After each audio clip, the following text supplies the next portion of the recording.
Hi friends, this is Bani and welcome to my channel.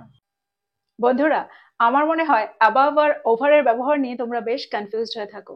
অর্থাৎ সেন্টেন্সে কোথায় over এর ব্যবহার করা দরকার আর কোথায় above এর ব্যবহার করা দরকার এটা নিয়ে তোমরা বেশ কনফিউজড থাকো। কারণ এটার ব্যবহার অর্থাৎ এই দুটোর ব্যবহার সত্যিই বেশ কনফিউজিং। আর স্টুডেন্টসরা তো পরীক্ষার সময় বেশ কনফিউজড হয়ে থাকে যে সেন্টেন্সে over এর ব্যবহার হবে নাকি above এর ব্যবহার হবে। কারণ দুটোরই অর্থ ওপরে, তো কোনটার ব্যবহার আমরা কখন করব এটা কিন্তু আমাদের সঠিকভাবে জানা দরকার। তো আজকের এই ভিডিওটাতে আমি অ্যাবভ আর ওভার এর সমস্ত ব্যবহার নিয়ে এক্সপ্লেন করব। সমস্ত ব্যবহার তোমরা আজকের ভিডিওটা থেকে জানতে পারবে। তো আজকের ভিডিওটা কিন্তু খুবই ইম্পর্টেন্ট, খুবই ফ্রুটফুল। তোমরা কোথাও যাবে না, আমার সাথে ভিডিওটা একদম শেষ পর্যন্ত থাকবে। যারা চ্যানেলে নতুন অর্থাৎ প্রথম আমার ভিডিও দেখছো তারা প্লিজ চ্যানেলটাকে সাবস্ক্রাইব করে নিও, তাহলে যখনই আমি ভিডিও আপলোড করব তোমরা নোটিফিকেশন পেয়ে যাবে। তো আর দেরি না করে চলো শুরু করা যাক আজকের ভিডিও। সবার আগে আমরা ওভার এর ব্যবহার দেখব। দেখো, সেন্টেন্সে আমরা ওভার এর ব্যবহার তখন করব যখন আমরা বোঝাতে চাইবো কোনো জিনিস আমাদের ঠিক মাথার উপরে আছে, অর্থাৎ একদম সোজাসুজি আমাদের মাথার উপরে আছে, অর্থাৎ ভার্টিক্যালি। কোনো জিনিসের যখন আমরা হাইট বোঝাতে চাইবো তখন আমরা ওভার এর ব্যবহার সেন্টেন্সে করব। অর্থাৎ যখন কোনো জিনিসের ঠিক ওপরে থাকবে, ঠিক সোজাসুজি ওপরে থাকবে, তখন আমরা ওভার এর ব্যবহার সেন্টেন্সে করতে পারি। এক্সাম্পলটা দেখো, পেন্টিংটা সোফাটার ওপর ঝুলছিল। The painting hung over the sofa. The painting hung over the sofa. দেখো, এখানে পেন্টিংটা কিন্তু সোফাটার ঠিক সোজাসুজি ওপরে বোঝাচ্ছি, আর এরকমটা বোঝাতেই কিন্তু আমরা এখানে ওভারের ব্যবহার সেন্টেন্সে করেছি। অর্থাৎ পেন্টিংটা সোফাটার না ডান দিকে আছে না বাম দিকে আছে, একদম ঠিক সোজাসুজি ওপরে ঝুলছে। এরকম অর্থেই কিন্তু আমরা সেন্টেন্সে ওভারের ব্যবহার করব।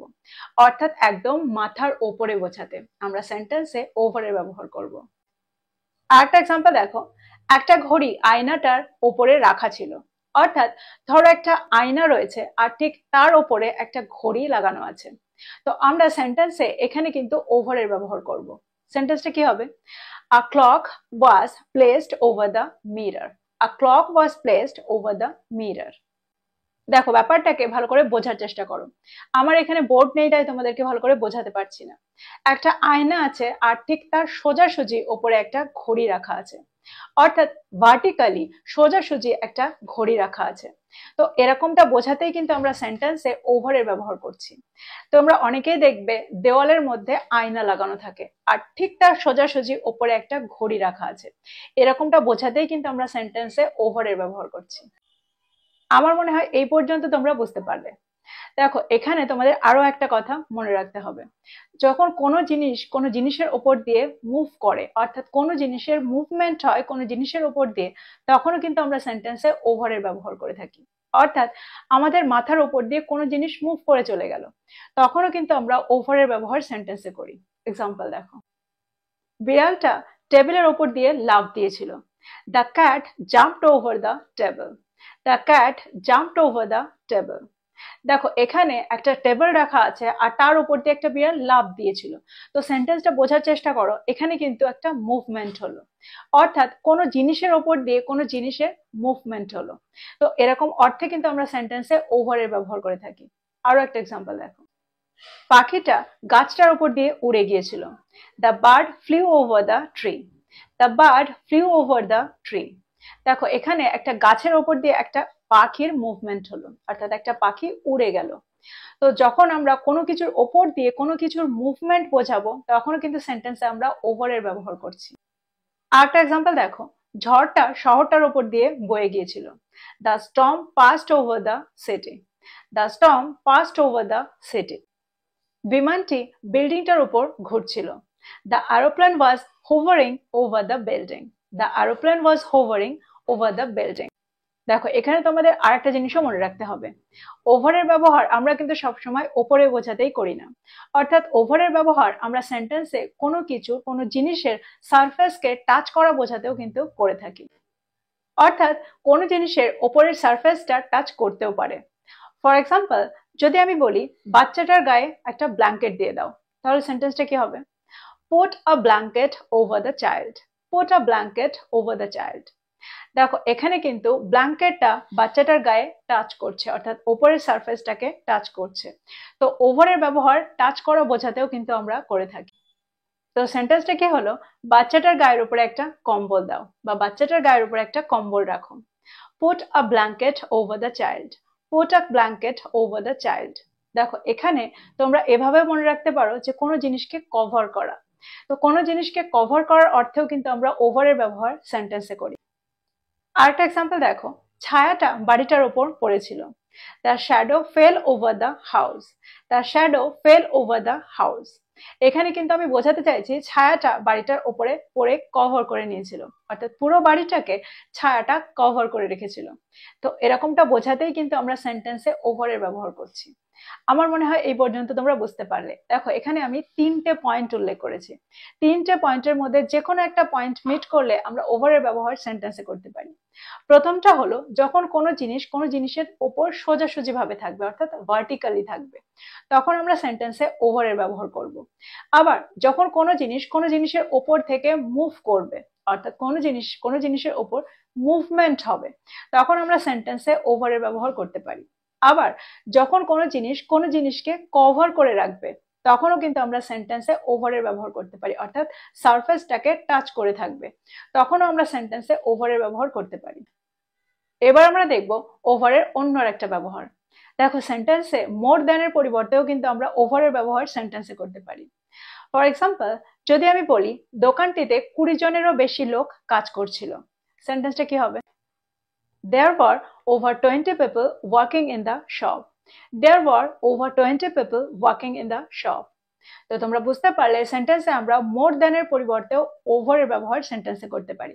দেখো এখানে কিন্তু আমরা মোর দ্যানের ব্যবহারও করতে পারতাম, তাহলে সেন্টেন্সটা কি হতো? There were more than 20 people working in the shop. তাহলেও কিন্তু সেন্টেন্সটা কারেক্ট হতো। আরেকটা এক্সাম্পল দেখো, আমি এই বছর 20টারও বেশি বই পড়েছি। I have read over 20 books this year. I have read over 20 books this year. দেখো এখানে কিন্তু মোর দ্যানের ব্যবহারও আমরা সেন্টেন্সে করতে পারতাম, তাহলে সেন্টেন্সটা কি হতো? I have read more than 20 books this year. কোম্পানিটিতে শতাধিক কর্মী রয়েছে, বা আমরা এটাও বলতে পারি কোম্পানিটিতে শতাধিক কর্মচারী রয়েছে। সেন্টেন্সটা কি হবে? The company has over 100 employees. The company has over 100 employees. তো তোমরা বুঝতে পারছো সেন্টেন্সে আমরা মোর দ্যানের পরিবর্তে ওভারের ব্যবহারও করতে পারি। তো এই হলো ওভারের সমস্ত ব্যবহার। আমরা সেন্টেন্সে যখন এগুলোর মধ্যে একটা দেখব, তখন আমরা ওভারের ব্যবহার সেন্টেন্সে করতে পারি। এবার আমরা দেখব অ্যাবাভ এর ব্যবহার, অর্থাৎ অ্যাবাভ এর ব্যবহার আমরা সেন্টেন্সে কি করে করব সেটা আমরা দেখব। দেখো অ্যাবাভ এর অর্থ কিন্তু ওপরে, তাহলে অ্যাবাভ আর ওভারের মধ্যে কি পার্থক্য?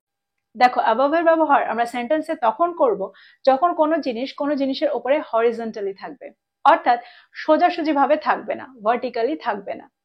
আমার মনে হয় তোমরা বুঝতে পারছো। এর আগেরটাতে আমি বলেছি, যখন ওভারকে এক্সপ্লেন করেছি তখন আমি বলেছি যে ওভারের ব্যবহার আমরা তখন করব যখন কোনো জিনিস কোনো জিনিসের ঠিক ওপরে থাকবে, সোজাসুজি ভাবে। কিন্তু এখানে সোজাসুজি ভাবে কিন্তু থাকবে না। ধরো এখানে একটা মিরর আছে, একটা আয়না লাগানো আছে দেওয়ালে, তো আমরা এখানেও কিন্তু অ্যাবাভের ব্যবহার করতে পারি, কিন্তু সোজাসুজি ভাবে কোনো জিনিস থাকবে না, তার হয় ডান দিকে না হলে বাম দিকে, এরকমটা বোঝাতে আমরা সেন্টেন্সে অ্যাবাভের ব্যবহার করতে পারি। অর্থাৎ মিররটার ওপরে তো আছে, কিন্তু ঠিক সোজাসুজি ভাবে না থেকে হয় ডান দিকে আছে না হয় বাম দিকে আছে, অর্থাৎ একটু ওপরে, হয় ডান দিকে না হয় বাম দিকে, এরকমটা বোঝাতেই কিন্তু আমরা সেন্টেন্সে অ্যাবাভের ব্যবহার করে থাকি। এক্সাম্পল দেখো, যদি আমি বলি আয়নাটার উপরে একটা ঘড়ি রাখা ছিল, তাহলে সেন্টেন্সটা কি হবে? দেখো এই সেন্টেন্সটাই কিন্তু আমরা এর একটু আগে দেখেছি যখন আমরা ওভারের ব্যবহার দেখেছি, কিন্তু এখানে কিন্তু অর্থটা আমরা সম্পূর্ণ অন্যরকম বোঝাতে চাইছি। যখন আমরা সেন্টেন্সে ওভারের ব্যবহার করেছি আর এই সেন্টেন্সটাই ব্যবহার করেছি, তখন আমরা বোঝাতে চেয়েছি যে আয়নাটার ঠিক ওপরে ঘড়িটা রাখা আছে, কিন্তু এখানে কিন্তু আমরা সেটা বোঝাতে চাইছি না। এখানে আমরা বোঝাতে চাইছি ওপরে তো আছে, কিন্তু একটু ডান দিকে বা একটু বাম দিকে রয়েছে, আর সেই কারণে আমরা এখানে অ্যাবাভ এর ব্যবহার করব। তাহলে সেন্টেন্সটা কি হবে? A clock was placed above the mirror. A clock was placed above the mirror. আমার মনে হয় এবার তোমরা বুঝতে পারলে। দেখো এখানে কিন্তু তোমাদের আর একটা কথা মনে রাখতে হবে, আমরা যেরকম ওভারে দেখেছি কোনো জিনিসের ওপরে মুভ করতে পারে, আর সেই ক্ষেত্রে আমরা ওভারের ব্যবহার সেন্টেন্সে করি। কিন্তু এখানে যখন আমরা অ্যাবভের ব্যবহার করব তখন কিন্তু কোনো জিনিস ওপরে মুভ করবে না। মুভ করা বোঝাতে কিন্তু আমরা অ্যাবভের ব্যবহার সেন্টেন্সে করি না। যখন কোনো জিনিসের ওপর দিয়ে কোনো জিনিস ঘুরবে বা মুভমেন্ট হবে তখন কিন্তু আমরা অ্যাবভের ব্যবহার সেন্টেন্সে করব না। আরো একটা জিনিস তোমরা অ্যাবভের ব্যবহারে নোট ডাউন করো। দেখো এর আগে যখন আমরা ওভারের ব্যবহার দেখেছি তখন আমরা দেখেছি কোনো একটা জিনিসের ওপরে সারফেসকে টাচ করতেও পারে, নাও করতে পারে। অর্থাৎ কভার করার অর্থে কিন্তু আমরা সেন্টেন্সে ওভারের ব্যবহার করেছি, কিন্তু অ্যাবভের ক্ষেত্রে কিন্তু কখনোই সারফেসকে টাচ করবে না। অর্থাৎ অ্যাবভের ব্যবহারে কোনো জিনিসের ওপরে থাকা কোনো জিনিস সেই জিনিসটার ওপরের সারফেসকে কখনোই টাচ করবে না। তাহলে কিন্তু আমরা এখানে অ্যাবভের ব্যবহার করতে পারবো না। অ্যাবভের ব্যবহারে কখনোই একটা জিনিস আরেকটা জিনিসের ওপরের সারফেসকে টাচ করে না। তো এই জিনিসগুলো তোমাদেরকে মনে রাখতে হবে। কয়েকটা এক্সাম্পল দেখো। আমাদের শহরটা সমুদ্রপৃষ্ঠ থেকে 1000 মিটার ওপরে।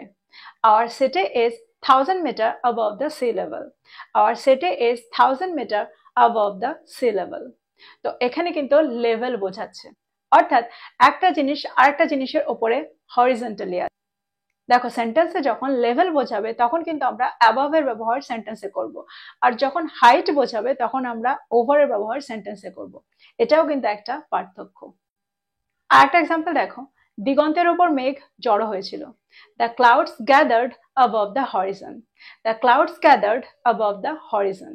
তো তোমরা বুঝতে পারছো সেন্টেন্সে আমরা কোন অর্থে above এর ব্যবহার করছি। দেখো যখন আমরা above এর ব্যবহার সেন্টেন্সে করব তখন আমরা বোঝাতে চাইবো কোনো জিনিসের উপরে আছে কিন্তু হরিজন্টালি। এখানে কিন্তু কোনো জিনিসের ঠিক সোজাসুজি ভাবে আছে আমরা বোঝাচ্ছি না। এরকমটা বোঝাতে কিন্তু আমরা ওভার এর ব্যবহার সেন্টেন্সে করব। আমার মনে হয় তোমরা পার্থক্য বুঝতে পারলে ওভার আর অ্যাবভ এর। এবার আমরা অ্যাবভ এর অন্য একটা ব্যবহার দেখব। দেখো সেন্টেন্সে হায়ার দ্যান বা বেটার দ্যান এর পরিবর্তেও কিন্তু আমরা অ্যাবভ এর ব্যবহার করতে পারি। এক্সাম্পল দেখো, নতুন মডেলের কর্মক্ষমতা প্রত্যাশার ওপরে। সেন্টেন্সটা কি হবে? The performance of the new model is above expectations. The performance of the new model is above expectations. তো তোমরা এখানে বুঝতে পারছো আমরা এখানে বেটার দ্যান বা হায়ার দ্যান এর পরিবর্তে অ্যাবভ এর ব্যবহার সেন্টেন্সে করছি। আরেকটা এক্সাম্পল দেখো, দামটা আমি যা প্রত্যাশা করেছিলাম তার থেকে বেশি। The price is above what I expected. The price is above what I expected. তো এই ছিল ওভার আর অ্যাবভ এর সমস্ত ব্যবহার। তো আমার মনে হয় এই সেন্টেন্সগুলোর মধ্যে দিয়ে তোমরা বুঝতে পারলে সেন্টেন্সে কোথায় আমাদের ওভারের ব্যবহার করা উচিত আর কোথায় আমাদের অ্যাবভ এর ব্যবহার করা উচিত। তো এই ছিল আজকের টপিক। আমার মনে হয় আজকের পরে তোমাদের কোনো রকম কনফিউশন থাকবে না, অর্থাৎ কোথায় কোনটার ব্যবহার করা উচিত। তো প্রত্যেকটা পয়েন্টকে নোট ডাউন করো আর এগুলো দিয়ে সেন্টেন্স তৈরি করো আর প্র্যাকটিস করো। তো এই ছিল আজকের ভিডিওটা ভালো লাগলে লাইক করতে ভুলে যেও না, বন্ধুদেরকে শেয়ার করো যারা ইংরেজি শিখছে। So this is all about today. I will be back with another video. Till then, take care. Thank you for watching this video. Bye bye.